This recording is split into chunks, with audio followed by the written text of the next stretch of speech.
प्रथमोऽध्यायः। प्रथम अध्याय में प्रथम चरित्र के ब्रह्मा ऋषि महाकाली देवता गायत्री छंद है, नंदा शक्ति रक्त दंडिका बीज अग्नि तत्व और ऋग्वेद स्वरूप है। श्री महाकाली देवताओं को प्रसन्नता के लिए प्रथम चरित्र के जप में विनियोग किया जाता है। भगवान विष्णु सो जाने पर मधु और कटवों को मारने के लिए कमल जन्मा ब्रह्मा जी ने जिनका स्तंभन किया था, उन महाकाली देवी का मैं सेवन करता हूँ। वे अपने 10 हाथों में खड्ग चक्र गदा बाण धनुष परिध शूल भूषुंडनी मस्तक और शंख धारण करती हैं। उनके 3 नेत्र हैं। वे समस्त अंगों में दिव्य आभूषणों से विभूषित रहती हैं। उनके शरीर की कांति नीलमणि के समान है तथा वे 10 मुख और 10 पैरों से युक्त है। संपूर्ण जगत में जल ही जल देखा, तब कमल नयन भगवान से कहा, जहाँ पृथ्वी जल में डूबी हुई न हो, जहाँ सूखा स्थान हो, वहीं हमारा वध करो। तब तथास्तु कहकर शंख चक्र और गदा धारण करने वाले भगवान ने उन दोनों के मस्तक अपनी जांघ पर रखकर चक्र से काट डाले। इस प्रकार ये देवी महामाया ब्रह्मा जी की स्तुति करने पर स्वयं प्रकट हुई थी। आइए मैं अब प्रथमोध्याय का पाठ प्रारंभ करते हैं। प्रथम अध्याय में मेघा ऋषि का राजा सूरथ और समाधियों को भगवती महिमा बताते हुए मधु कैटव वध का प्रसंग सुनाया है। कोई भी पाठ स्तोत्र इत्यादि पूजा जब तक आप कर रहे हैं तो विनियोग भी आवश्यक होता है, और यहाँ पे आपका प्रथम अध्याय में विनियोग दिया हुआ है। तो आइए पहले विनियोग करते हैं। ओम प्रथम चरित्सह ब्रह्मा ऋषि महाकाली देवता गायत्री छंदः नंदा शक्ति रक्त दंडिका बीजम अग्निस्त्वयं ऋग्वेद स्वरूपम श्री महाकाली प्रीत्यर्थे प्रथम चरित्र जपे विनियोग। माता का ध्यान करना है और प्रथम अध्याय का पाठ करना है। भक्तों, आप पाठ कर सकते हैं तो पाठ करिए, नहीं तो आप पाठ का श्रवण करिए। माता सप्तशती चंडी का पाठ नवरात्र में करने से सभी मनोकामनाएं आपके पूर्ण होंगे और माता का आशीर्वाद सदा आप पे बना रहेगा। ध्यानम ओम खंडंग चक्र गदेशु चापरे धांग शूलम भूषुंडनी शिरः शंखं संधन्तिं करे श्रीनयनं श्रवांग भूषामृतम् नीलासमधुतिमास्य पादशङ्कां सेवे महाकालिकाम् आवस्तस्त्वपिते हरो कमलजो हन्तुं मधुकैटभम्। ओम नमश्चंडिकाय। ओम ऐं मार्कण्डेय उवाच श्रवाणे श्रूयेत नयो यो मनुः कथयष्टमानि साम्यं तदत्पति विस्ताद गदतो मम महामायानुभावेन यतामनन्त्वराधिपः सभव महाभाग्यः श्रवणस्तनयो रवे स्वरोचिन्तन्तरे पूर्वं चैतवसंसध्रुवः सुरतो नाम राजा भूतसमस्ते चितिमण्डले तस्य पालितः सम्यक् प्रजापुत्रारिवरसान् बभूव शत्रवो भूपां कोलाबिन्वसिनस्तदा तस्यन्तर्भवद् युद्धमति प्रबलदण्डिनः नरयोरपि शतयुद्धे कोलाबिन्वसि विजयते ततं स्वपुरमायोतो निजदेशाधिपोभवत् आक्रान्तं च महाभागस्तदा प्रलारभिः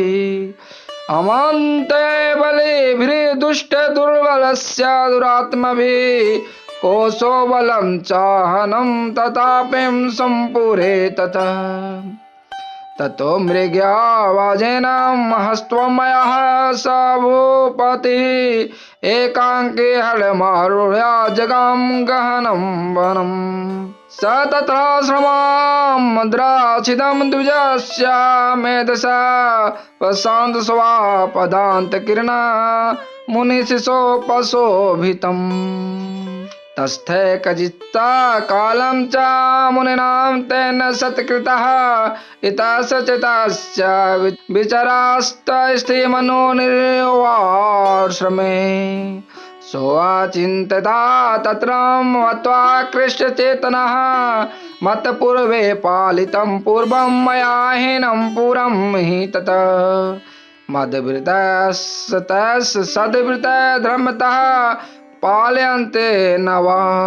न जाने स प्रधानो मे सुरहसि सदा मदः मम वैरी वंशं यातः कान् भोगानुपलयश्चते एवमानुगत्यां नित्यं प्रसाद धन्य भोजन है अनुवृत्ति ध्रुवं ते अधम कुर्वन्तं मयि विदम् असम्यवशशिलस्थो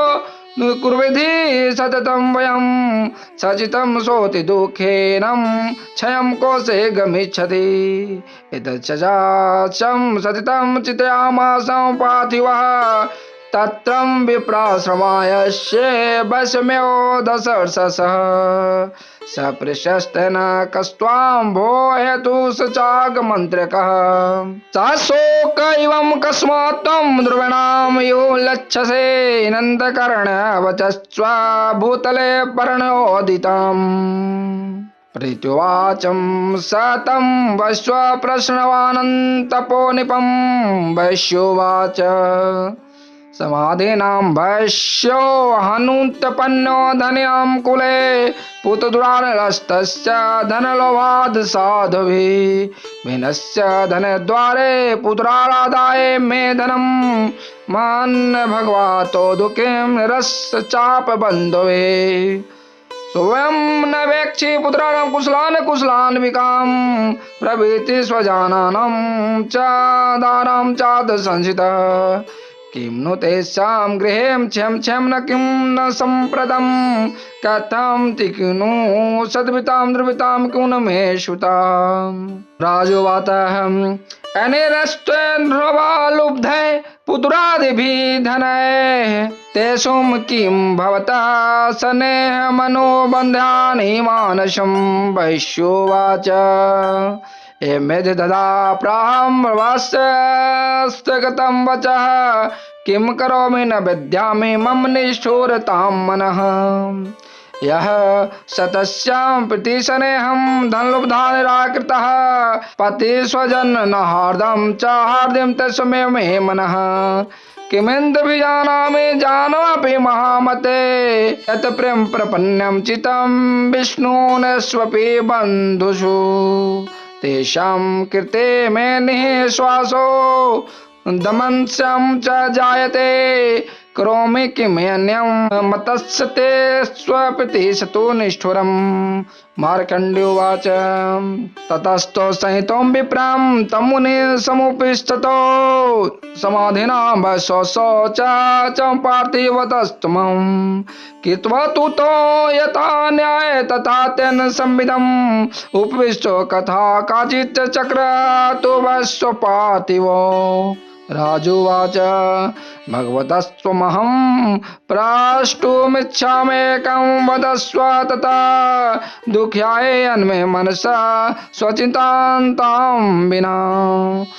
मत्वयं गतराजस्य राजाङ्गस्वखिलेष्वपि ज्ञानोऽपि यथाज्ञस्य किमेन्तमुनिः शतम् अयं च निकितः उत दुराराभितस्थोचितः सजोन च सतस्तसते सुहार्दे तथाम्यति एवमेषां तथाहं च ध्रुवान्त दुःखहितो दिशदोषे अपि विस्मय मत्वा कृष्टमानसो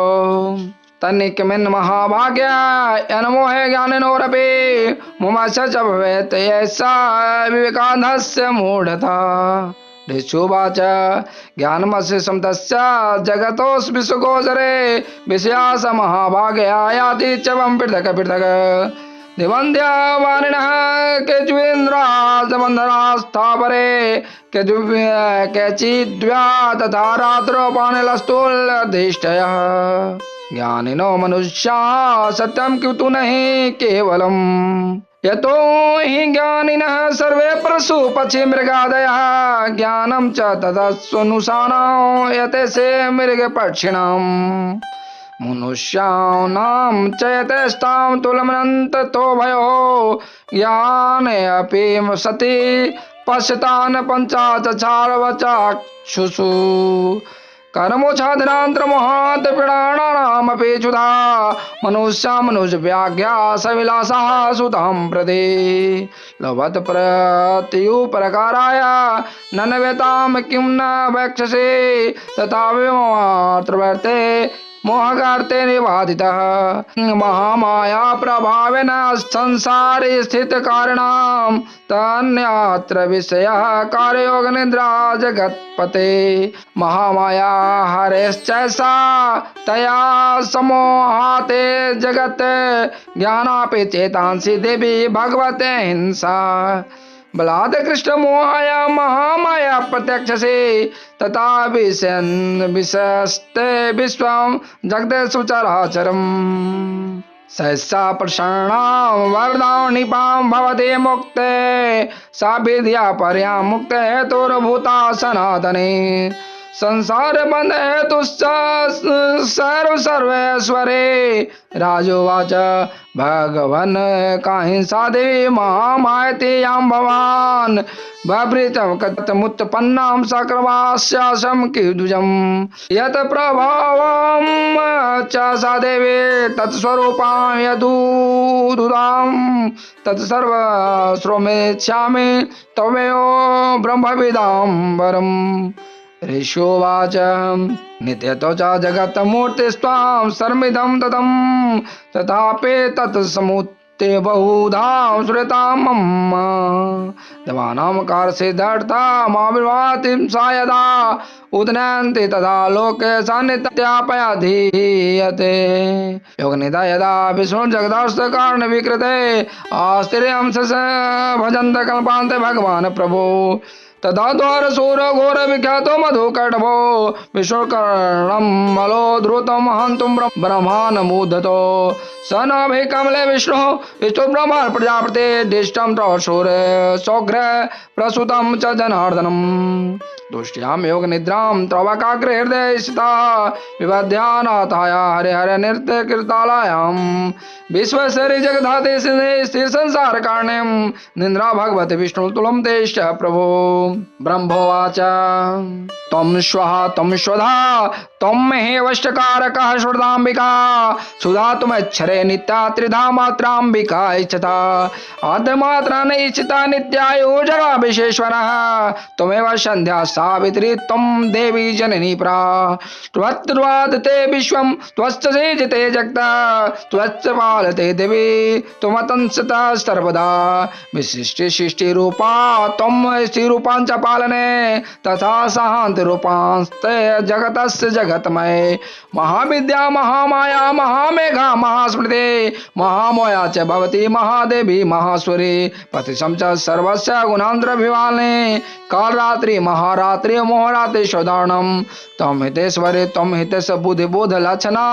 लज्जा पुष्ट्य स्थानं तुष्ट्य स्थानं शांति शांतिरेव च खंगनी शूलिनी घोरा गर्दनी चक्रणी तथा शंखनी चापने बाण भूषुंडनी परिधायुधा